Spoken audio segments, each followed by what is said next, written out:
खेजड़ी से मिलने वाली सभी वस्तुओं के बारे में हम जानते हैं। उससे सागरी मिलती है, उससे गूंद मिलता है, लौंग मिलता है, लकड़ी मिलती है। खेजड़ी की लकड़ी यहाँ पंसारी की दुकान में यज्ञ के लिए लोग बेचते हैं महंगे मोल में। खेजड़ी जैसे ये लोग समझते हैं वैसी नहीं है, क्योंकि खेजड़ी का महत्व लोगों को जब छप्पनिया काल पड़ा था तो उसके छोड़े का आटे में मिलाकर खाने के बाद पता चला कि इसकी सारी चीजें महत्वपूर्ण है। खेजड़ी की जड़ से खोटन बनाई जाती है, जिससे अपन बाजरी निकालते थे। उसकी जड़ भी कीमती थी और खेजड़ी के जड़ से हल भी बनाते थे।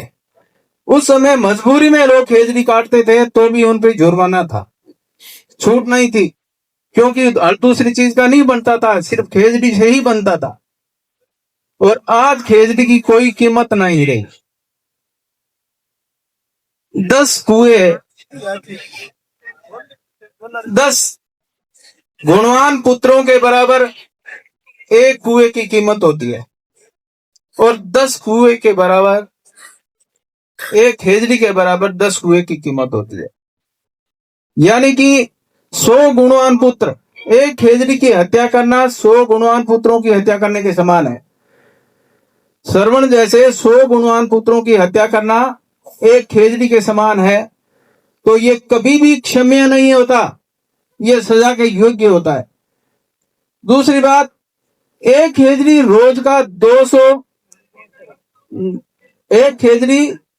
का 200 रुपये का ऑक्सीजन देती है। ये वैज्ञानिकों ने इसका अनुसंधान करके निकाला है कि एक खेजड़ी 200 रुपये का रोज ऑक्सीजन देती है, और महीने की 6000 की ऑक्सीजन देती है, और 12 महीने में एक खेजड़ी 72,000 की ऑक्सीजन वनस्पति, जीव जंतु और मानव जगत को उपलब्ध करवाती है। और एक खेजड़ी की उम्र 5000 साल मानी गई है, 5000 साल।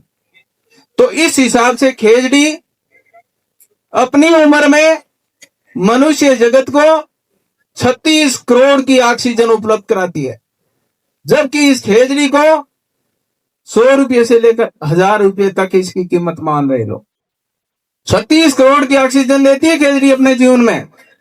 ये वैज्ञानिकों ने निष्कर्ष निकाला है, और इसलिए खेजड़ी कभी भी काटने योग्य नहीं है। सरकार को भी इस बात का पता है, लेकिन सरकार जो योजना बनाते हैं उनके इशारे पर चलती है, और ये इस पे गौर नहीं करती, क्योंकि उस योजना आयोग में कोई भी फील्ड से जुड़ा हुआ आदमी शामिल नहीं होता। पढ़े लोग, अपने बुजुर्ग लोग कहते थे कि आधा पढ़ा और गधे चढ़ा।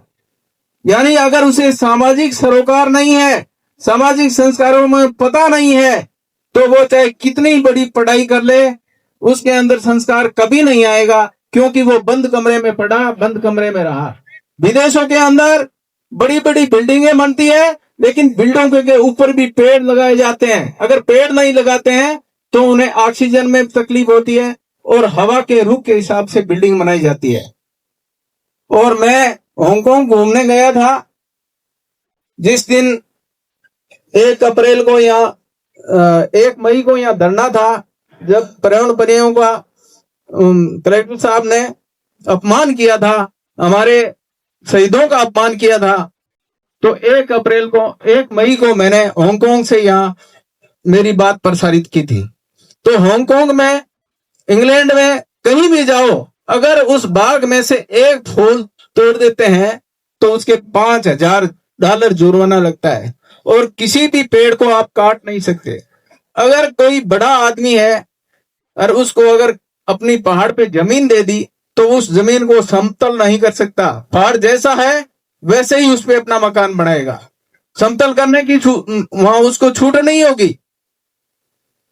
बोलो जम्बेश्वर भगवान की जय, बोलो अमृता देवी की, बोलो 363 शहीदों की। मेरे से कोई गलती हो गई है तो क्षमा चाहता हूं। धन्यवाद। बहुत बहुत